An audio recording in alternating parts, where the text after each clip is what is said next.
तो आज से हम लोग लुसेंट का जो ऑब्जेक्टिव है वो डिस्कस करेंगे। आज स्लाइड के रूप में नहीं करके डायरेक्ट हम क्या किए, लुसेंट के पेज को ही क्या किए सामने ले आए ताकि आप लोग को आइडिया मिल सके कि कहाँ से पढ़ना है। तो आज का जो टॉपिक है डिस्कशन का वो है करेंट इलेक्ट्रिसिटी। इसके बारे में देखेंगे, सामने पेन और पेपर रख लेंगे, जो जो जरूरी चीज दिखाएंगे उसको साथ साथ लिखते चलेंगे।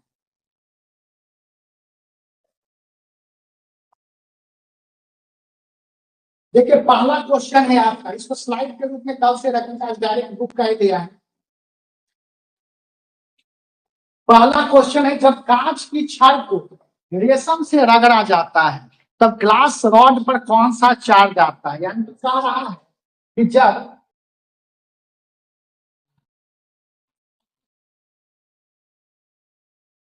जब ग्लास रॉड को किससे रगड़ा जाता है, सिल्क से, रेशम से रगड़ा जाता है तो ग्लास रॉड पर कौन सा चार्ज आता है। तो याद रखिएगा, ग्लास रॉड पर पॉजिटिव चार्ज आएगा, धन आवेश। ग्लास रॉड पर ये हमारा क्या आएगा, धन आवेश। और जो सिल्क है, रेशम है, इस पर क्या आता है, निगेटिव चार्ज, यानी कि ऋण आवेश। इस पर क्या आ जाता है, ऋण आवेश। कई दफा ये क्वेश्चन, ये प्रश्न क्या कर चुका है, पूछ चुका है। इसको कैसे ध्यान में रखेंगे, तो आप लोग क्या चीज पढ़ रहे हैं, जीएस पढ़ रहे हैं, जनरल स्टडीज पढ़ रहे हैं। तो जीएस याद रखिएगा, जी से ग्लास रॉड और एस से क्या याद रखिएगा, सिल्क। जो पहले होगा वो पॉजिटिव, जो बाद में होगा वो निगेटिव। तो ग्लास रॉड पर पॉजिटिव और सिल्क पर क्या आ जाएगा, निगेटिव। कई दफा ये क्वेश्चन आपको क्या किया है, पूछ चुका है। जब कांच के रॉड को हम रेशम से रगड़ते हैं तो कांच के रॉड पर कौन सा चार्ज आता है, तो कांच के रॉड पर क्या आएगा, पॉजिटिव चार्ज, और सिल्क पर क्या आ जाता है, निगेटिव चार्ज। कैसे याद रखेंगे, जीएस, जी से ग्लास और एस से सिल्क। जी पर क्या आ जाएगा, पॉजिटिव, और एस पर क्या आ जाएगा, निगेटिव। इसको नोट करते चलिए। अरे तो बुक पर नोट कर लीजिए तो ज्यादा अच्छा है, मोह नहीं कीजिएगा तो। और अगर बुक पर नहीं नोट कर सकते हैं तो पेज पे नोट कर लीजिए।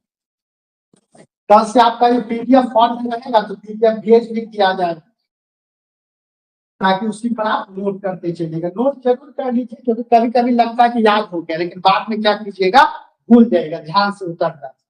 खासकर जो ट्रिक वाला क्वेश्चन।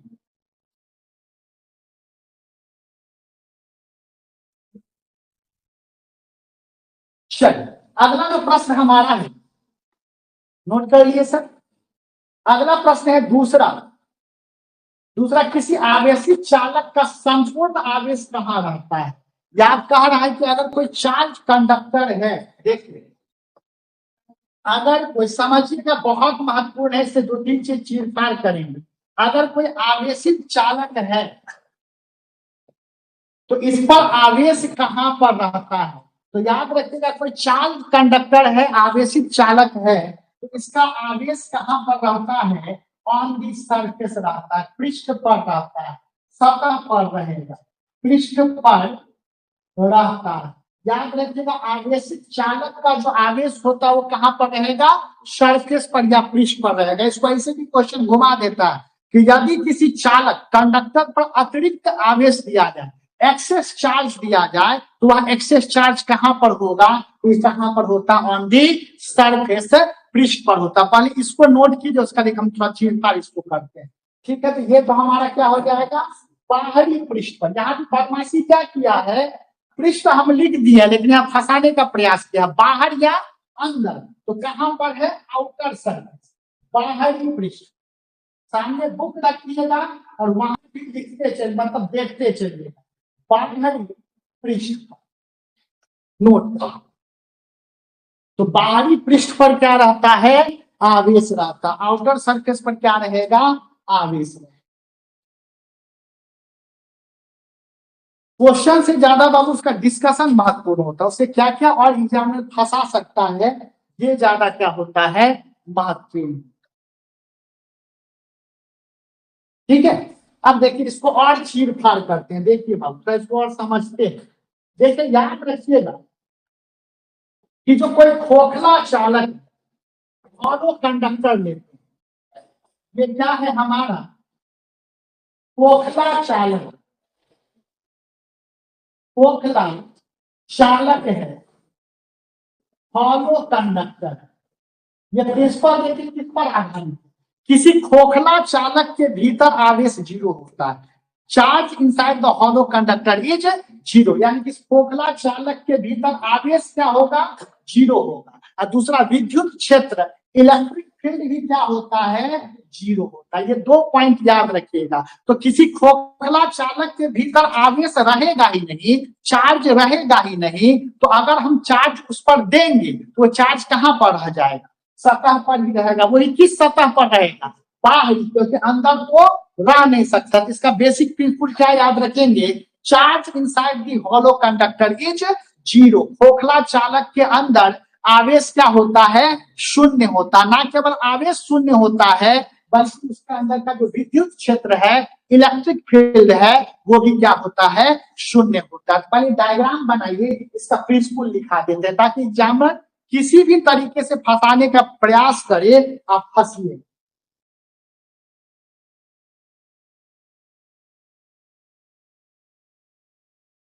सभी लोग जवाब भी देते चलेगा, जितने भी कमेंट में। बहुत बढ़िया सामिया जी। इसका क्या लिख सकते हैं? खोखला चालक के भीतर आवेश शून्य। खोखला चालक के भीतर आवेश शून्य। Charge inside the hollow conductor is zero. Charge inside the hollow conductor is zero. Second, हम लोग क्या बोल सकते हैं? इलेक्ट्रिक फील्ड, विद्युत क्षेत्र भी क्या होता है? शून्य होता है। यह भी लिख सकते हैं, विद्युत क्षेत्र भी शून्य होता है। Electric field is also zero. Electric field is also. तो किसी चालक पर हम आवेश अगर देते हैं, तो वो आवेश कहां पर होगा? उसके बाहरी पृष्ठ पर मौजूद रहेगा। ठीक है, यहां तक नोट कीजिए। तीसरा लिखिएगा, किसी चालक पर यदि आवेश दिया जाए, किसी चालक पर यदि आवेश दिया जाए तो वह पृष्ठ, बाहरी पृष्ठ पर है, स्पष्ट कर देते हैं, बाहरी पृष्ठ पर रहे। यानी कि charge given to the conductor, given to the conductor will reside on the outer surface, will reside on the outer surface। तो दूसरा नंबर क्वेश्चन से ये तीन हम इंपॉर्टेंट पॉइंट क्या कर सकते हैं? निकाल सकते हैं। तीनों को नोट करेंगे, एकदम कॉपी में लिख लीजिए। Lucent, topic, current, electricity, question number 1, question number 2, इस तरीके से करके तो सीधे टिक मार के रख जाइएगा तो कोई फायदा थोड़ी करेगा।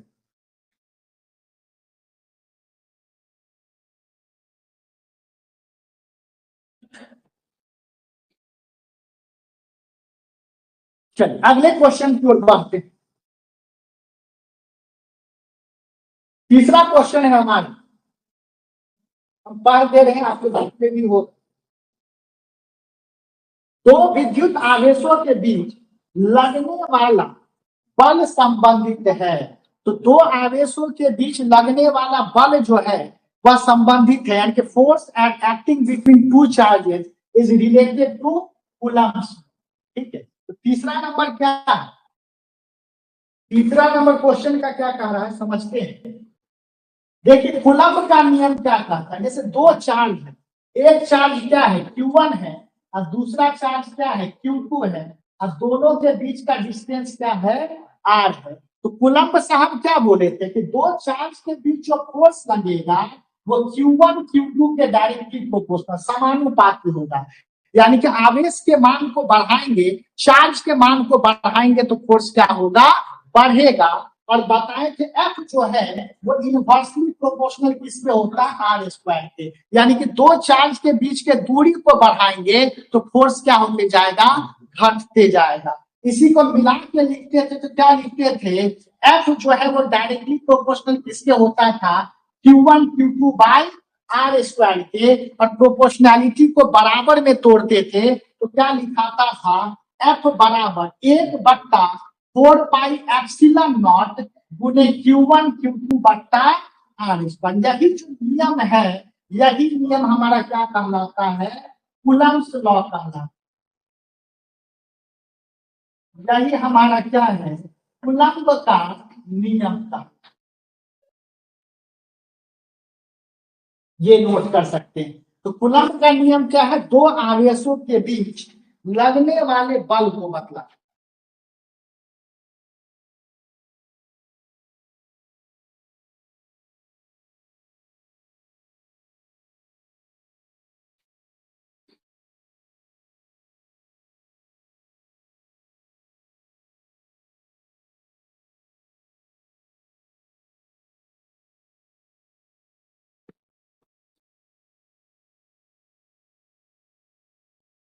तो देखिए यहां समझते हैं, यहां एक और समझिए, दो चार्ज था Q1 और Q2, इनके बीच का दूरी कितना था, R। तो F जो है वो डायरेक्टली प्रोपोर्शनल समानुपाती किसके, Q1 Q2। और F जो है वह विद्युत क्रमानुपाती इनवर्सली प्रोपोर्शनल किसके है, R स्क्वायर। ये जो नियम है इसको हम लोग क्या कहते हैं, कूलम्ब का नियम। समझिएगा, कूलम्ब का नियम जिसको हम लोग कहते हैं कूलम्ब्स लॉ। और कूलम्ब लॉ किसके बारे में है, तो दो आवेशों के बीच लगने वाला, दो आवेशों के बीच लगने वाला बल, यानी कि force acting between two charges. लेकिन देखिए अगर ऐसे प्रश्न दे दे, अगर दो मास हो M1 और क्या होगा M2 और इनके बीच का डिस्टेंस क्या है R, तो दो द्रव्यमान, दो मास के बीच अगर बल लग रहा है तो वो कौन सा लॉ होगा, लॉ कौन सा होगा, नियम क्या होगा, कूलम्ब लॉ। दो चार्ज के बीच फोर्स को बदलाता है, कौन दिए थे, न्यूटन। तो यह जो नियम है वह क्या है, न्यूटन लॉ ऑफ ग्रेविटेशन। ये यहाँ भी वही चीज है। एफ जो है वो डायरेक्टली प्रोपोर्शनल किसके है, M1 M2। और एफ जो है वो इनवर्सली प्रोपोर्शनल किसके है, ये किसका नियम है, न्यूटन, न्यूटन। तो अगर ऐसे प्रश्न फंसा दे कि न्यूटन का नियम किससे संबंधित है, किसके बीच के फोर्स को बतला रहा है, तो किसके बीच के फोर्स को बतला रहा है, मास के बीच, द्रव्यमान के बीच। लेकिन दे दे कि कूलम्ब साहब किसके बीच के फोर्स को बतलाएं, तो चार्ज को। तो हम क्यों इतना ही रट के जाएं कि कूलम्ब का नियम क्या बतलाता, एक स्टेप और जान जाते हैं, नोट। तो जरूरी है तो हम रिसेंटली पूछे,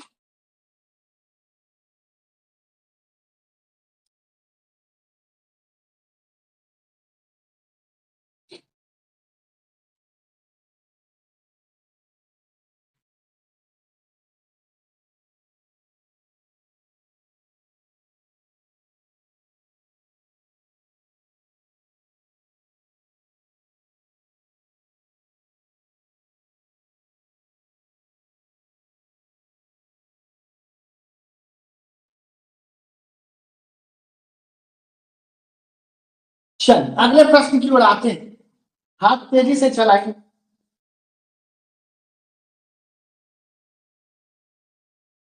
अगला है, यदि दो आवेशों के मध्य की दूरी को आधा कर दिया है तो उनके मध्य विद्युत बल का मान क्या होगा। यानी कह रहा है सवाल कि आर जो है इसके दूरी को क्या कर दे, आधा कर। तो पूछ रहा है बल क्या होगा, तो एफ जो है वो इनवर्सली प्रोपोर्शनल किसके होता है, आर स्क्वायर के हो जाता है ना। तो आर स्क्वायर कहने का मतलब क्या, एफ बराबर यहाँ आर डैश स्क्वायर कर देंगे, आर डैश की जगह पर क्या लिख देंगे, आर बट्टा टू का क्या हो जाएगा स्क्वायर, यानी कि एक क्या हो जाएगा चौथाई, यहाँ क्या हो जाएगा देखिए, सॉरी आधा गुना दूना चौगुना या क्या है एक चौथाई, क्या हो जाएगा एक चौथाई होगा, चार गुना हो जाएगा। क्यों होगा देखिए, ये जो चार है वो ऊपर कहाँ भाग जाएगा, दो दूना चार, ये चार कहाँ पलट जाएगा ऊपर पलट जाएगा, ठीक उल्टा होगा। दूरी घटाएंगे तो बल क्या होगा बढ़ेगा, तो दूरी को आधा किए तो बल क्या हो जाएगा चार गुना, 4 टाइम्स हो जाएगा। तो यहाँ पर आंसर हमारा क्या हो जाएगा चार। ठीक है, तो यहाँ हमारा आंसर चौथा नंबर का क्या हो जाएगा सी हो जाएगा। याद रखिएगा दूरी घटाने पर बल बढ़ता है, या लिख लेंगे दूरी घटाने पर बल बढ़ता है, फोर्स इंक्रीजेज या magnitude of force increases, magnitude of force increases by reducing distance, by reducing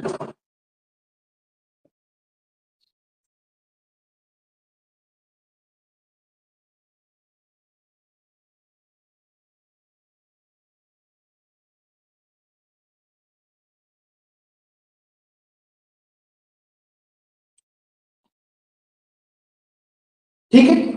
एक चीज और जान लीजिए, एक जान लीजिए जहां जहां हम यहां लिखेंगे ना एफ जो है वो विद्युत क्रमानुपाती किसके है आर स्क्वायर, इनवर्सली प्रोपोर्शनल है आर स्क्वायर, तो इसको कहते हैं इनवर्स स्क्वायर, इनवर्स स्क्वायर, यानी कि व्युत्पन्न, व्युत्पन्न वर्ग का नाम।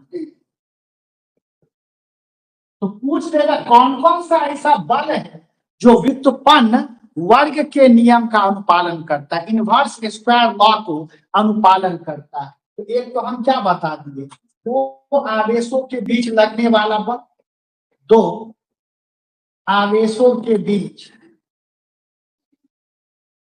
लगने वाला बल, force acting between two charges, force acting between two charges, और दो आवेशों के बीच लगने वाला जो बल है या किस कौन सा नियम है कूलम्ब का नियम, कूलम्ब से लॉ।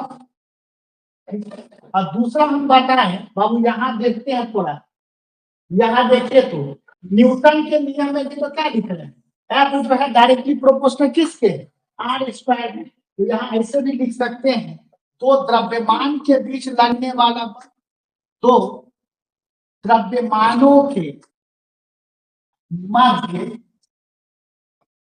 लगने वाला बल, force acting between to masses, force acting between to masses, और ये कौन सा है किसके द्वारा नियम दिया जाए, तो यह न्यूटन के द्वारा, ये हमारा क्या हो जाएगा न्यूटन से। न्यूटन का नियम, न्यूटन का कौन गुरुत्वाकर्षण नियम, न्यूटन बहुत सारे नियम दिया है फिजिक्स में, लेकिन न्यूटन का जो गुरुत्वाकर्षण नियम है वो किसका पालन करेगा इनवर्स स्क्वायर नियम का क्या करेगा पालन करेगा। तो एक क्वेश्चन इससे क्या बनाता है वो भी बता, क्या व्युत्पन्न भी लिखा जाता है, व्युत्पन्न वही इनवर्स व्युत्पन्न मतलब होता है पलटना उल्टा। चल आप देखिए समझते हैं, दे देगा एक क्वेश्चन पूछता है कि कौन सा ऐसा फोर्स है जो आपको इनवर्स स्क्वायर के नियम का पालन नहीं करता, ऐसे क्वेश्चन दे दे कि कौन सा ऐसा बल है जो आपको इनवर्स स्क्वायर के नियम का पालन नहीं करता। चार ऑप्शन दे दे, गुरुत्वाकर्षण बल, गुरुत्वाकर्षण बल जिसको हम लोग क्या कहते हैं ग्रेविटेशनल, दूसरा दे दे स्थिर वैद्युत आकर्षण, दूसरा दे दे स्थिर वैद्युत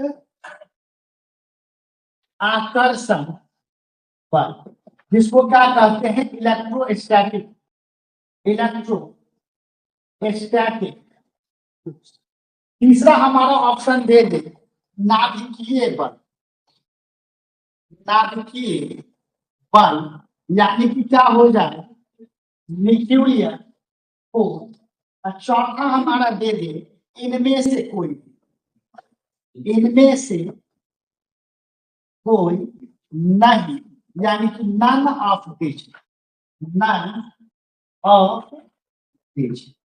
ठीक है, तो अभी जस्ट बतलाएं, गुरुत्वाकर्षण बल न्यूटन वाला ये तो होता ही है, यहाँ तो बताया F जो है इनवर्सली प्रोपोर्शनल आर स्क्वायर। स्थिर विद्युत बल आवेश के बीच, चार्ज के बीच लगता है, यहाँ भी क्या है, F जो है इनवर्सली प्रोपोर्शनल किसके, आर स्क्वायर। लेकिन न्यूक्लियर फोर्स जो है वह इनवर्स स्क्वायर के नियम का पालन नहीं करता। तो हमारा आंसर क्या हो जाएगा, सी। इस टाइप से भी क्वेश्चन फंसा दिया है, लेकिन बच्चा कहाँ फंसा उसको ये पता ही नहीं चला कि इनवर्स स्क्वायर लॉ कहते किसको है। तो टर्म से फंसाता है, साइंस में शब्द से फंसाता है। तो याद, बार बार न्यूक्लियर फोर्स आपको पूछेगा, नाभिकीय बल इनवर्स स्क्वायर के नियम का पालन नहीं करता। आप मन में सवाल उठेगा, पहले इसको नोट करते हैं। क्वेश्चन को समझ गए, क्वेश्चन क्या है कि इनवर्स स्क्वायर के नियम का पालन कौन नहीं करता, इनवर्स स्क्वायर के नियम का पालन, नियम का पालन कौन नहीं करता, कौन नहीं करता है, यानी कि which force does not obey inverse square, which force does not obey inverse square. ठीक है, तो हमारा आंसर क्या हो जाएगा, न्यूक्लियर फोर्स। तो ऐसे भी प्रश्न बना था, तो एक प्रश्न से दूसरा प्रश्न बना दे।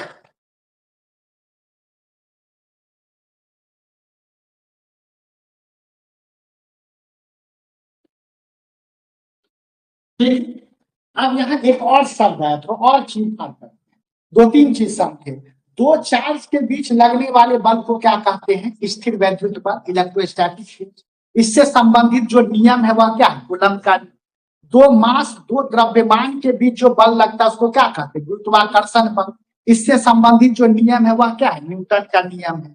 दोनों बल में क्या होता है, दूरी बढ़ाने पर बल क्या होता है, घटता है। इसको कहते हैं इनवर्स स्क्वायर लॉ। तो गुरुत्वाकर्षण बल और स्थिर वैद्युत बल दोनों किसका पालन करता है, इनवर्स स्क्वायर नियम का क्या करता है, पालन करता है। अब आता है नाभिकीय बल, न्यूक्लियर फोर्स किसको कहते हैं। तो सभी लोग एटम पढ़े, परमाणु पढ़े। एटम का बीच वाला भाग जो होता है, परमाणु के बीच वाले भाग को हम लोग क्या कहते हैं, न्यूक्लियस कहते हैं, या इसी को क्या कहा जाता है, नाभिक कहा जाता है। इस नाभिक में, न्यूक्लियस में क्या मौजूद होता है, प्रोटॉन और न्यूट्रॉन। इस प्रोटॉन और न्यूट्रॉन को सम्मिलित रूप से हम क्या कहते हैं, न्यूक्लियॉन कहते हैं। इसको हम सम्मिलित रूप से क्या कहते हैं, न्यूक्लियॉन। इसी न्यूक्लियॉन्स के बीच जो बल लगता है, प्रोटॉन और न्यूट्रॉन के बीच जो बल लगता है, इसी बल को हम लोग क्या कहते हैं, न्यूक्लियर फोर्स कहते हैं, या इसी को हम लोग क्या कहते हैं, नाभिकीय बल कहते हैं। और याद रखिएगा, नाभिकीय बल से एक प्रश्न ज्यादा पूछता है कि प्रकृति का, नेचर का सबसे मजबूत बल कौन है, वह कौन है, न्यूक्लियर फोर्स है। तो यह क्या लिख सकते हैं, strongest force of nature, strongest force of nature, strongest force of nature. प्रकृति का सबसे मजबूत बल, प्रकृति का सबसे मजबूत बल कोई है, तो ये हमारा कौन है, नाभिकीय बल। और इस नाभिकीय बल का जो अवधारणा है, ये कंसेप्ट है, सबसे पहले किस वैज्ञानिक के द्वारा दिया गया, ये कौन सा वैज्ञानिक है, इनका नाम है युकावा। जापान के वैज्ञानिक थे जिनका नाम क्या है, युकावा। यह नाभिकीय बल को सबसे पहले देखे थे। तो अगर प्रकृति का सबसे मजबूत बल पूछ दे, स्ट्रॉन्गेस्ट फोर्स पूछ दे, तो हमारा कौन है, न्यूक्लियर फोर्स। लेकिन प्रकृति का सबसे कमजोर बल पूछ, तो याद रखिएगा, गुरुत्वाकर्षण बल सबसे कमजोर बल, सबसे कमजोर बल तो हमारा क्या हो जाएगा, गुरुत्वाकर्षण, गुरुत्वाकर्षण बल। वीकेस्ट फोर्स जो है ये हमारा ग्रेविटेशनल, वीकेस्ट फोर्स जो है ये हमारा क्या है, ग्रेविटेशन, ग्रेविटेशनल। सब कुछ यहीं पे हम लोग जान लें।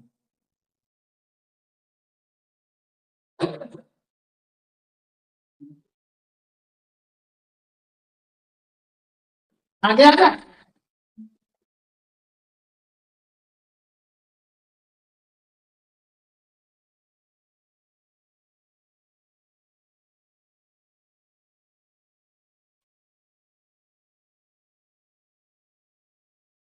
ये 4 क्वेश्चन से बाद हम लोग कितना कुछ डिटेल निकालें, सुनने से भी आपको याद आ जाएगा, पढ़े नहीं हुए चैप्टर से कोई मतलब नहीं, अगर सुन भी लीजिएगा तो एग्जाम में मेरा कान में गूंजेगा।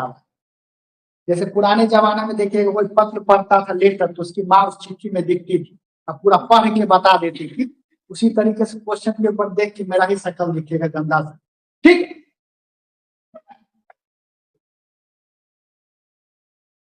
तो देखिए आगे आते यहाँ देखिए, तो यहाँ पे हम 3 विकल्प बतलाए, ग्रेविटेशनल फोर्स यहाँ भी लिख सकते हैं, गुरुत्वाकर्षण बल किसके द्वारा व्याख्या किया गया, न्यूटन के द्वारा। आपको स्थिर वैद्युत बल किसके द्वारा व्याख्या किया गया, कूलम्ब के द्वारा। नाभिकीय बल किसके द्वारा व्याख्या किया गया, तो ये भी विकल्प लिख।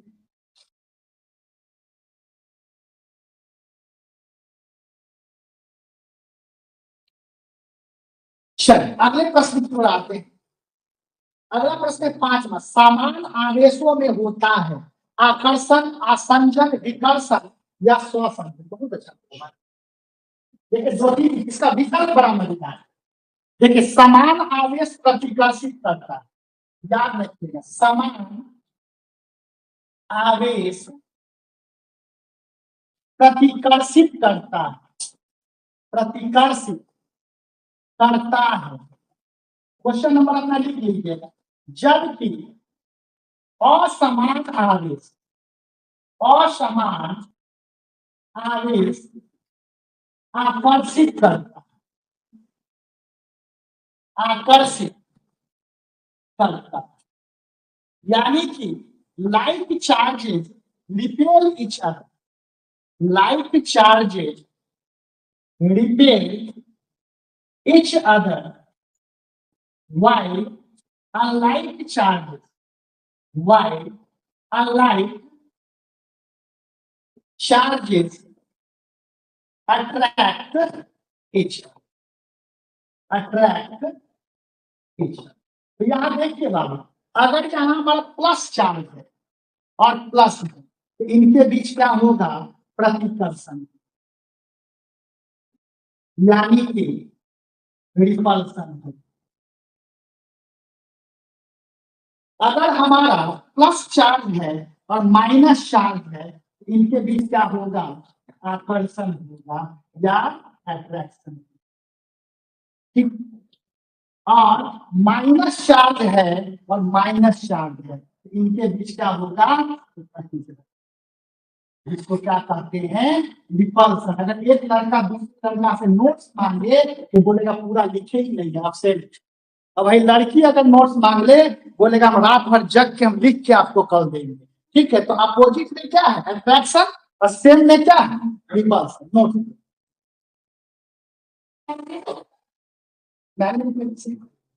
लाइक फोर्स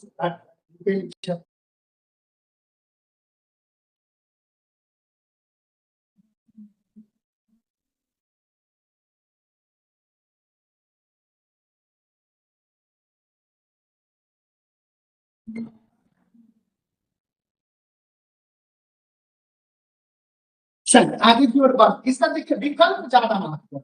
इसका देखिए हम लोग थोड़ा ऑप्शन के इसका छीनछाड़ करते हैं। देखिए यहाँ ऑप्शन 4 दे रहा है, आपके पास सामने बुक होगा तो देखिए ना, कल स्लाइड के रूप में रहेगा। पहला है आकर्षण, दूसरा है आसंजन, तीसरा है विकर्षण, चौथा है ससंजन। विकर्षण को ही प्रतिकर्षण, विकर्षण को ही क्या कहते हैं, प्रतिकर्षण, या इसी को क्या कहा जाता है, रिपल्स। तो यहाँ का समान आवेश लाइट चार्ज के बीच क्या होगा, तो लाइट चार्ज के बीच क्या होगा, रिपल्सन। लेकिन आकर्षण किसमें होता है, अट्रैक्शन। असमान आवेश या किसमें होता है, अनलाइट चार्ज, असमान आवेश। अगर पूछ देता अनलाइट चार्ज है तो उनके बीच क्या होगा, अट्रैक्शन। तो ये वर्ड तो हम समझ गए, अट्रैक्शन और रिपल्सन। लेकिन दो जो शब्द है, एक आसंजन और दूसरा ससंजन। मंजन तो जानते हैं दातून करने के लिए, लेकिन आसंजन और ससंजन क्या है ये देखते हैं, काफी महत्वपूर्ण। एक है आसंजन जिसको कहते हैं एडहेशन, और दूसरा होता है ससंजन जिसको क्या कहा जाता है, कोहेशन। आसंजन किसको कहते हैं, दो भिन्न अणुओं के बीच लगने वाला, दो भिन्न अणुओं के मध्य लगने वाला, के मध्य लगने वाला बल, यानी कि force acting between two different molecule, force acting between two different molecule, two different molecule. और ससंजन किसको कहते हैं, दो समान अणुओं के बीच लगने वाला, दो समान अणुओं के बीच लगने वाला बल, force acting between to similar, force acting between to similar. पर इसको नोट कीजिए, इसका समझाते हैं, काफी महत्वपूर्ण। टू सिमिलर वन, नोट कीजिए, समझाते हैं।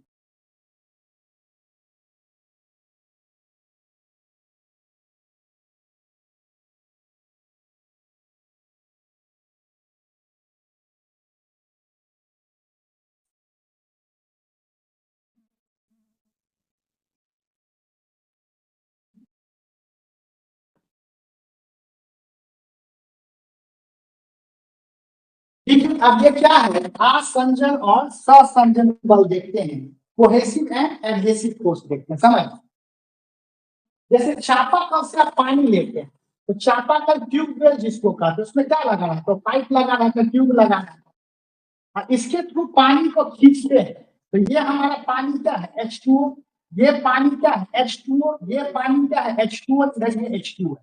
तो ये जो H2O के बीच बल लगे, तो ये क्या है, मॉलिक्यूल सेम है, तो इनके बीच जो बल लगा हुआ क्या हो, कोहेसिव, जिसको क्या कहें, ससंजन, ससंजन बल।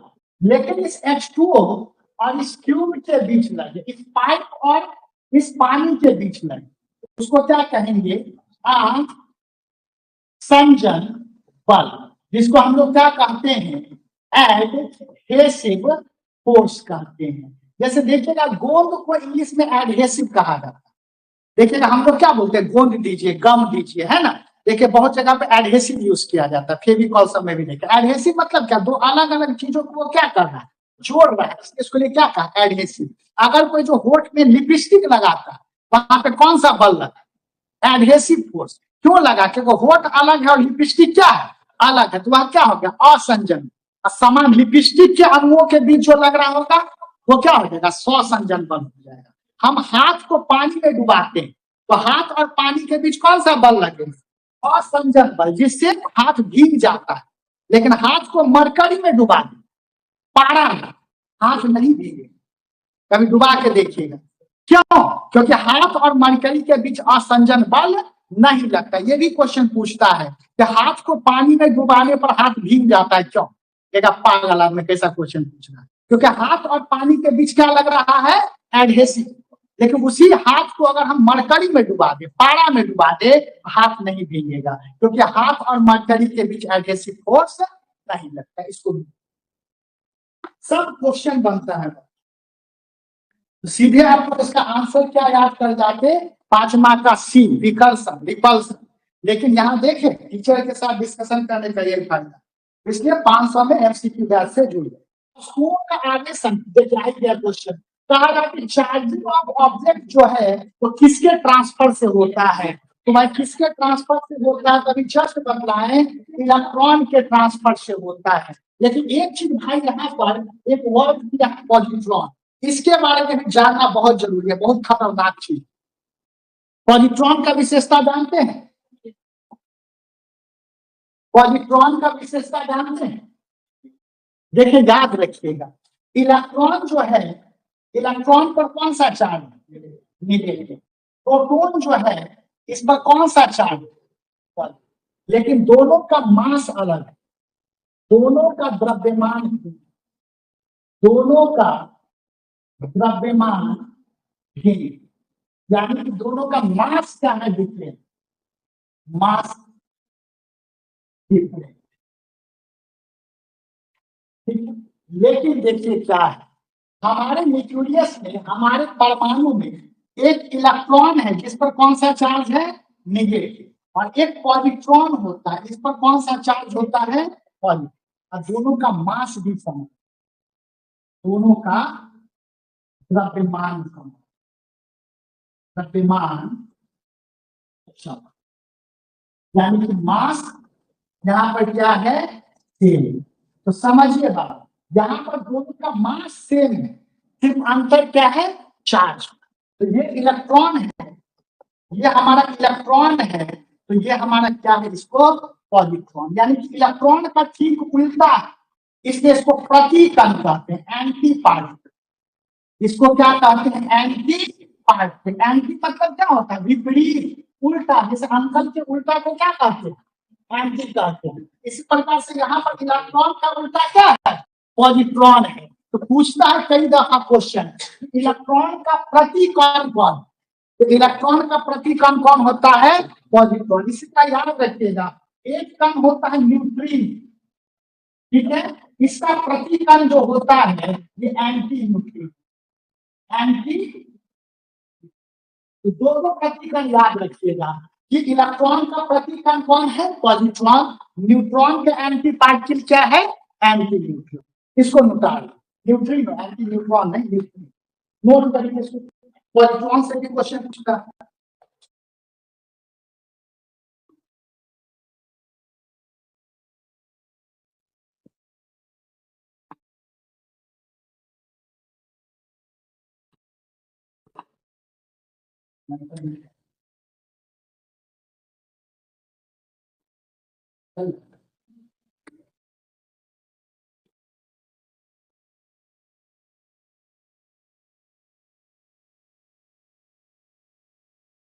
चलिए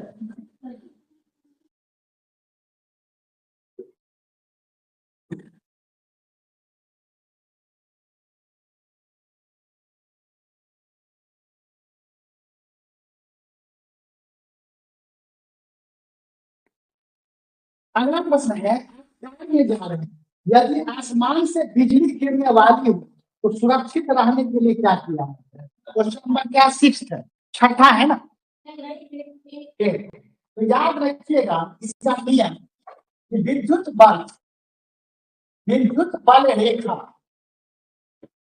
रेखा खोखला चालक को पार नहीं, खोखला चालक को पार नहीं कर,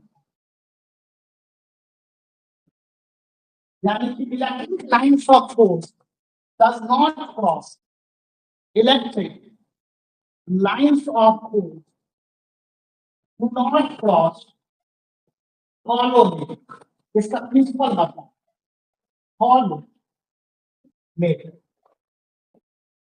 तो यानी कि ये खोखला चालक अगर है तो इसको विद्युत वाहक बल पार ही नहीं करेगा, इसके ऊपर ही रहता है। तो जो आपको ठनका ठनकता है, बिजली जो आसमानी बिजली गिरती है, वो खोखला चालक के अंदर प्रवेश ही नहीं कर पाएगा। तो अगर आपको ठनका ठनक रहा है तो पेड़ के नीचे रहने से अच्छा है किसी कार के अंदर छुप जाइए। कार के अंदर ही नहीं कि चक्का के अंदर घुस जाइएगा, कार के भीतर चले जाइए, क्योंकि कार किसकी तरह व्यवहार करता है, खोखला चालक की तरह। तो कह रहा है कि अगर ठनका ठनक रहा है, आप कार के भीतर है, तो क्या करना चाहिए, आराम से शीशा ऊपर करके पॉपकॉर्न खाइए, कोई दिक्कत नहीं, क्योंकि उसके अंदर बिजली नहीं गिरेगी। जिसका प्रिंसिपल कभी कभी कथन और कारण वाला पूछे, देखिएगा कार के अंदर व्यक्ति थंडरिंग से, ठनका से सुरक्षित रहता है, कथन और कारण दे देगा। तो कारण में क्या लिख सकते हैं, विद्युत बल रेखा खोखला चालक के पास नहीं करता। केवल विकल्प याद करने से नहीं होगा, उसको कारण जानना होगा।